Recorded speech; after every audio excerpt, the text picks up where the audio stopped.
त्यो फुल त कति राम्रो छ म जस्तै। यहाँ पनि उम्रिँदैछन्। हजुर के गर्दैछस् है? म त फुलहरूलाई हेर्दैछु। यहाँ हेर न कस्तो राम्रो। यो फुलको बिचमा जाऊ न। नहीं यो त फुलहरू टुट्न पनि सक्छ। प्लिज दिदी प्लिज। ल ठिक छ त बिस्तारै आऊ है। तिमीकोमा चाहिँ तिमीले कति समात्छु फेरि। यहाँ हेर कस्तो राम्रो फुलहरू छ। नटिक्नु है तर पनि फेरि कति वाह कस्तो राम्रो छ नि क्यामेरामा जस्तै। कति राम्रो। आउँछ यहाँ।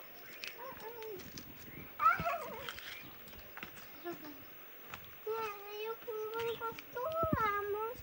हेरेर गर है। यहीँमा त कति फुल राम्रो हुन्थ्यो। असली फुल त्यो ठुलो फुललाई त ल आऊ जाऊँ अब मामुले देखेपछि चाहिँ गाली गर्छिन्छ है।